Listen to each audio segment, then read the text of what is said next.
Good morning students. आज के lecture में मैं बताऊंगा what do you mean by column theory.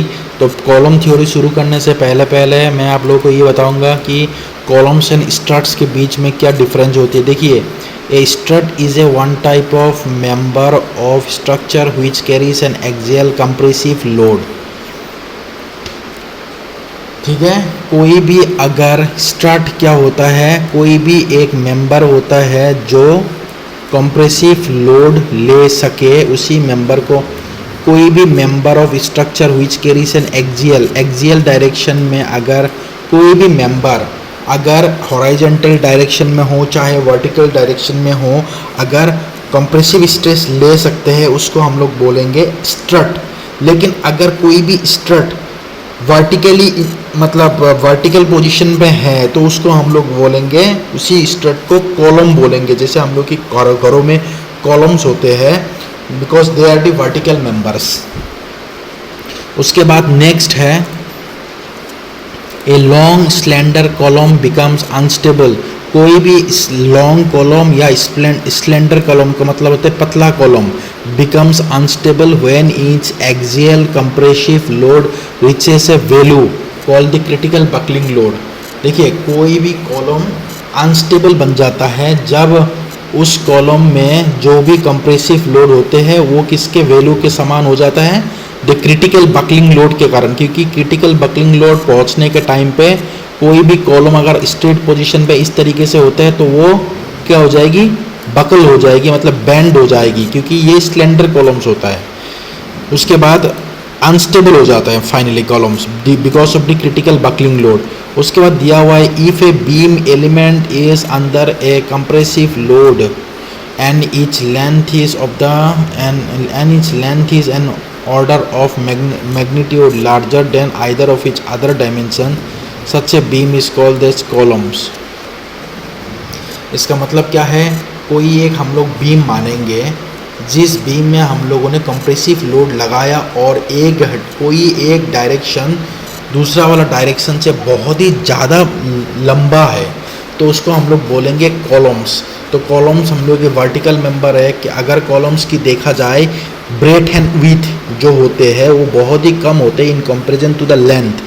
तो मतलब हम लोग बोल सकते हैं कि लेंथ के अनुमान में अगर ब्रेथ एंड विड्थ देखा जाए तो ब्रेथ एंड विड्थ नेग्लिजिबल होता है। इसीलिए उन सारे मेंबर्स को बीम्स हो चाहे कोई भी हो अगर वर्टिकली है और एक लेंथ ज़्यादा होते उसको हम लोग बोलेंगे columns. Due to each size and axial displacement is going to be very small compare to each lateral deflection called buckling. इनका इतना ज़्यादा लंबा लेंथ है जिसके कारण जो लेंथ के अलोंग जो वेरिएशन होगा, इसका जो लेंथ के कारण इसका डिफ्लेक्शन मतलब चेंज इन लेंथ होगा वो बहुत ही कम होगा in comparison to the transverse direction. मतलब अगर कंप्रेसिव लोड दिया जाए तो इसका ये क्या हो जाएगी, ये लेंथ ज़्यादा होने के कारण बकल हो जाएगी।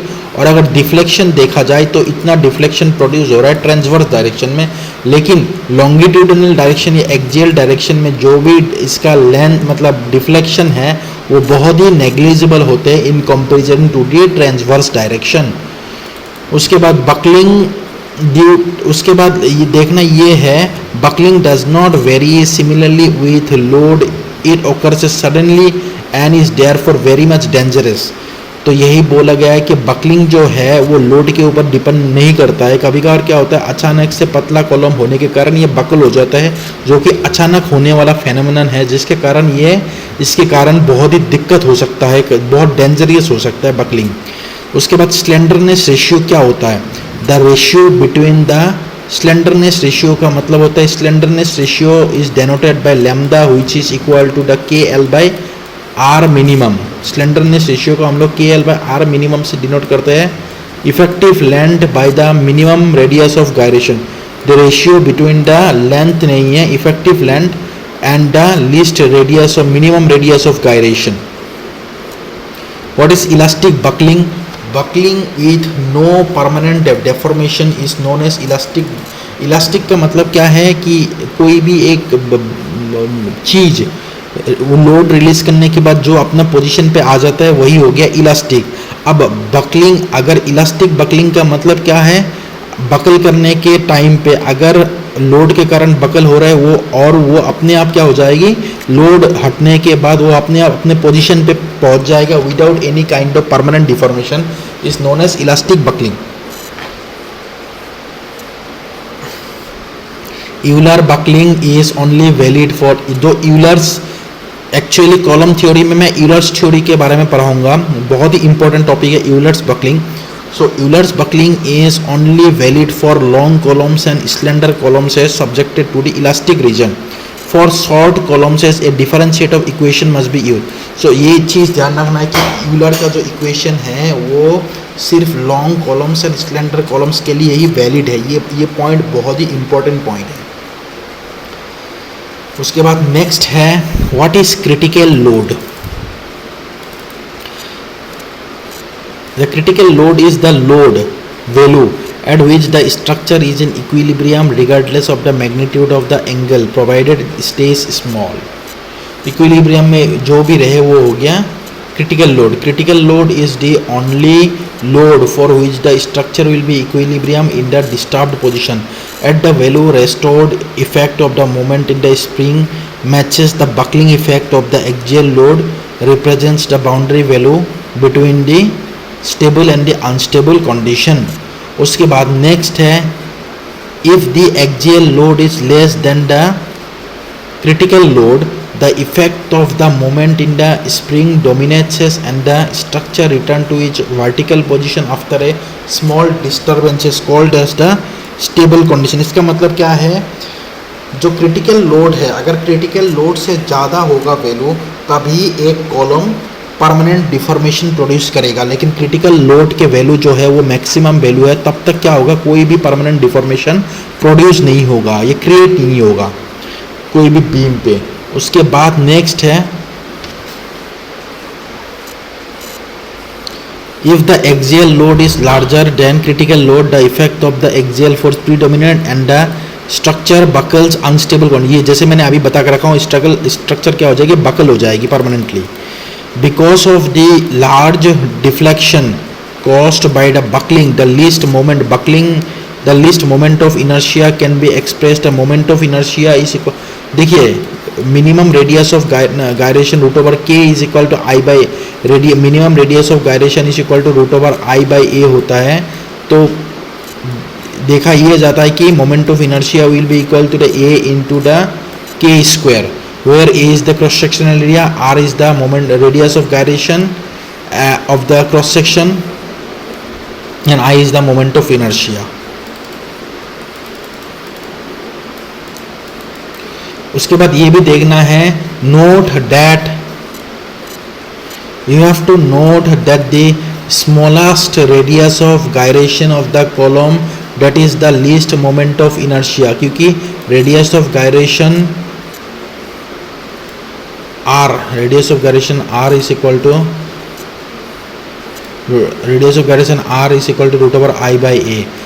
अगर रेडियस ऑफ गायरेशन स्मॉल हुआ तो मोमेंट ऑफ इनर्शिया भी मिनिमम होना चाहिए, क्योंकि it is directly proportional to the moment of inertia. And slenderness ratio is equal to L effective by R minima. अगर रेडियस ऑफ गायरेशन स्मॉल हुआ तो slenderness ratio जो है वो बढ़ जाएगा, क्योंकि ये inversely proportional to radius of gyration and slenderness ratio is inversely proportional. अब मुझे सबसे इम्पोर्टेंट जो इक्वेशन है इस यूनिट के वो हो गया आपका Euler's equation, which is equal to the critical load is equal to the pi square E I by L E square, या पाई स्क्वायर इंटू ई आई।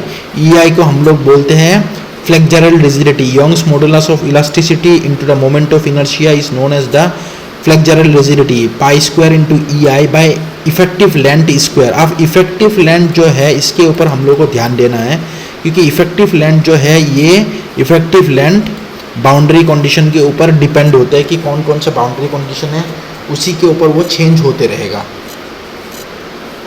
अभी यूलर्स जो बकलिंग लोड के एजम्पशंस है ये बहुत ही ज़्यादा इंपॉर्टेंट है, 5 स्टार है। अब इनके बारे में क्या पढ़ना है देखिए, the first of all the column is perfectly straight end of first of all the column is perfectly straight end of uniform cross section, पहला पॉइंट। दूसरा पॉइंट क्या है, the material is homogeneous and isotropic. तीसरा है the material behaves elastically, material elastically behave करेगा। Next point है the load is perfectly axial and passes through the centroid of the column section. Next point है the weight of the column is neglected. जितने भी assumptions है बहुत ही important है, ये एग्जाम में हर बार ही आते हैं। उसके बाद नेक्स्ट है आपका, जैसे मैंने अभी बता के रखा हूँ कि boundary effective length boundary condition के ऊपर डिपेंड करता है। तो पहला बाउंड्री कंडीशन ये है कि अगर कोई भी कॉलम पे दोनों ही एंड्स मतलब एक ये एंड हो गए और दूसरा एंड हिंज है या रोलर है, तो इफेक्टिव लेंथ की वैल्यू क्या हो जाएगी, एल हो जाएगी और यूलर्स बकलिंग लोड हो जाएगी पाई square EI by L square, क्योंकि इफेक्टिव इक्विवेलेंट लेंथ एल हो जाती है। इफेक्टिव लेंथ या इक्विवेलेंट लेंथ की वैल्यू जो है वो एल बनेगा। अगर एक बोथ द एंड्स फिक्स्ड है, अगर दोनों ही एंड्स फिक्स्ड हो जाएगा तो इफेक्टिव लेंथ की जो वैल्यू हो जाएगी वो L/2 हो जाएगी। So pi square into EI by L के जगह में L/2 होल स्क्वायर कर देंगे तो बन जाएगा 4 into pi square into EI by L square बन जाएगा। अब तीसरा मैं देखता हूँ बाउंड्री कंडीशन क्या है। तीसरा, अगर एक एंड फिक्स्ड है अदर एंड फ्री है तो हम लोग का दुगना हो जाता है effective length. So pi square into EI by L square 2L whole square मतलब हो जाएगी 4L होल स्क्वायर।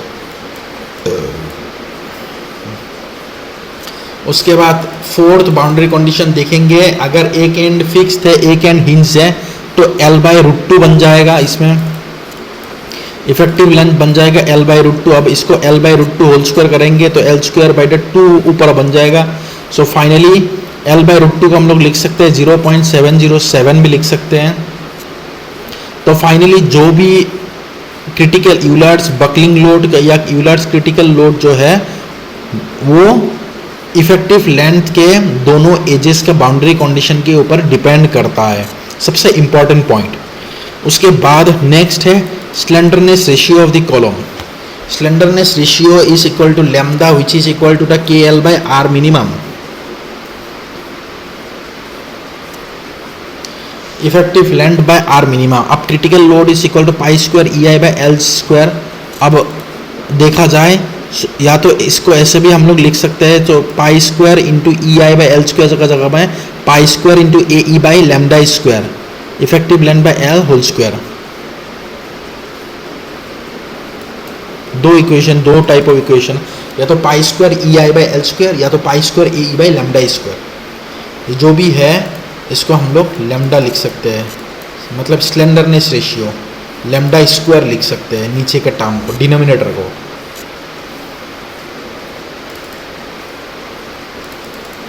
उसके बाद रैंकाइंस के जो भी है यूलर्स का मैंने बता दिया। उसके बाद रैंकाइंस क्या है, क्रिपलिंग लोड।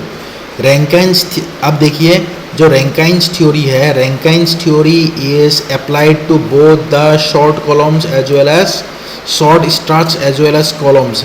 देखिए अभी मैंने जितना भी पढ़ के रखा हूँ यूलर्स के बारे में, that is favourable for only the slender columns and long column, but the Rankine's value is actually favorable for the short struts as well as short columns as well as it is also applicable for the long column। both long column and short column दोनों के लिए ये Rankine's formula, Rankine's crippling load favourable है। Okay, आज के लिए इतना ही है। Thank you.